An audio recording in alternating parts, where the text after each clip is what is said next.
Assalamualaikum warahmatullahi wabarakatuh. Bapak Ibu semuanya, kita lanjutkan di materi yang keempat. Lanjutan dari materi yang sebelumnya, Active Learning Environment adalah materi keempat, Active Online Learning. Sebelumnya kita sudah membahas tentang apa itu Active Learning, apa itu Passive Learning, dan kita sudah mengetahui perbedaannya beserta contohnya. Nah, lalu sekarang apa itu Active Online Learning? Jadi active online learning ini pada dasarnya adalah active learning yang terjadi di dalam pembelajaran online. Artinya, aktivitas-aktivitas active learning di dalam pembelajaran online membutuhkan yang namanya digital tools, software, aplikasi ya, yang mendukung. Ya, supaya apa? Tercapai learning objektif, tercapai tujuan pembelajaran kita. Itu ya. Mungkin kita ingat yang namanya taksonomi Bloom. Taksonomi Bloom itu adalah piramida tentang tahapan-tahapan dalam proses pembelajaran. Ya. Dan sampai sekarang berkembang karena ada pembelajaran online ini, akhirnya ada di sini yang namanya adalah Bloom Digital Taxonomy. Nah, dari sini kita bisa memberikan yang namanya active online learning atau active learning di dalam pembelajaran online. Kalau di tahap remembering, bisa dengan bookmarking, highlight, ya kan, mencatat yang penting, kemudian di dalam understanding, pemahaman, kita bisa memberikan yang namanya journaling, jurnal, tag, apply untuk penerapan, bisa juga memberikan instruksi ke siswa untuk membuat grafik, editing, upload, mengupload ya, analisis dengan membuat mind map, survei, dan sebagainya ya. Kemudian evaluating itu misalkan memberikan instruksi siswa untuk mengevaluasi, menilai, mengetes, dan sebagainya.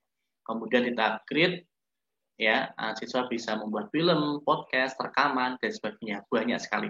Saya akan memberikan contohnya aja secara langsung.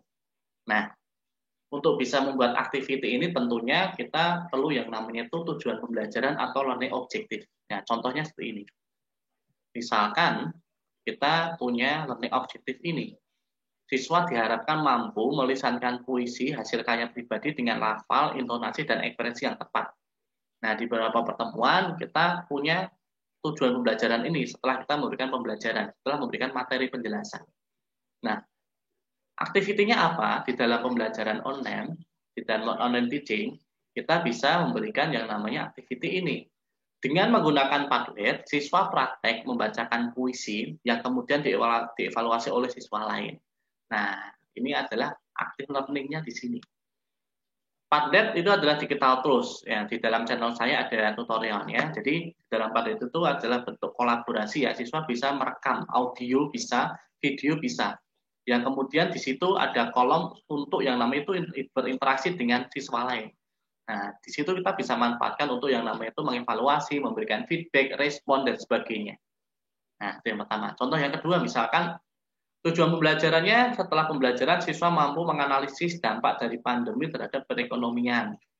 Nah, untuk aktif online learning-nya, kita bisa yang namanya aktivitas ini.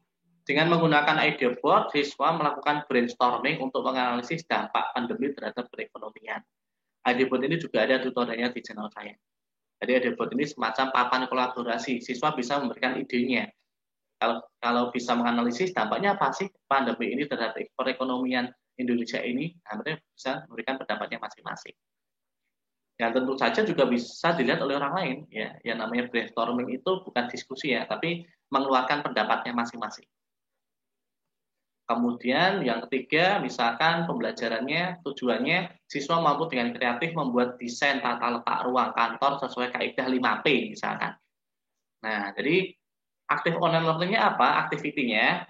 Nah, misalkan ini menggunakan whiteboard V, siswa membuat desain tata letak ruang kantor sesuai kaidah yang diajarkan. Whiteboard V ini juga aplikasi Canvas ya, semacam papan tulis digital yang itu bisa berkolaborasi atau secara live conference yang bisa dilihat oleh guru. Nah, di situ siswa mempunyai papan atau kanvas ya. Di situ dia bisa menggambar, mendesain dan sebagainya. Nah, banyak manfaatnya, tergantung mau kita manfaatkan untuk apa. Kemudian yang berikutnya, siswa mampu memperkenalkan dirinya dengan bahasa Mandarin. Nah, kira-kira aktivitinya apa di pengajaran online? Kita bisa memberikan aktiviti dengan TikTok. Ya, kita tahu TikTok ini sudah sangat populer ya. Siswa memperkenalkan diri dengan bahasa Mandarin. Nah, tentu saja setelah dia posting bisa direspon, di-reaction, di-feedback, dievaluasi oleh teman-temannya. Nah, kemudian yang terakhir contohnya misalkan siswa mampu menceritakan ciri-ciri planet yang berbeda-beda. Nah, mampu menceritakan ciri-ciri planet yang berbeda-beda. Di sini kita bisa memberikan atau menggunakan yang namanya Edpuzzle. Edpuzzle itu semacam platform Edpuzzle video interaktif ya, yang di situ bisa kita sematkan link, aktivitas, polling, pertanyaan, dan sebagainya. Sambil menyimak materi videonya, siswa mengerjakan aktivitas dan melakukan refleksi dari yang dipelajarinya. Nah, itu adalah salah satu contoh dari yang namanya active online learning. Nah, dan sekarang kira-kira Bapak Ibu ya, kira-kira apa sih menurut Bapak Ibu di dalam pembelajaran topik pelajaran yang Bapak Ibu ajarkan di dalam online teaching, aktif online learning activity apa sih yang bisa diterapkan Bapak Ibu? Jadi silakan di kolom komentar Bapak Ibu memberikan contoh seperti ini ya. Tulis dulu tujuan pembelajarannya apa, siswa diharapkan apa-apa, kemudian aktivitinya apa. Nah, menggunakan aplikasi apa, mungkin boleh dengan pengalamannya, jika pernah silakan. Kalau memang belum paham tentang aplikasi, sebisanya dulu aja berikan pendapatnya. Nah, siapa tahu dengan jawaban teman-teman akan membawa inspirasi, memberikan inspirasi Bapak Ibu di dalam online teaching. Itu untuk sesi pembelajaran 4 ini, saya akhiri. Wassalamualaikum warahmatullahi wabarakatuh.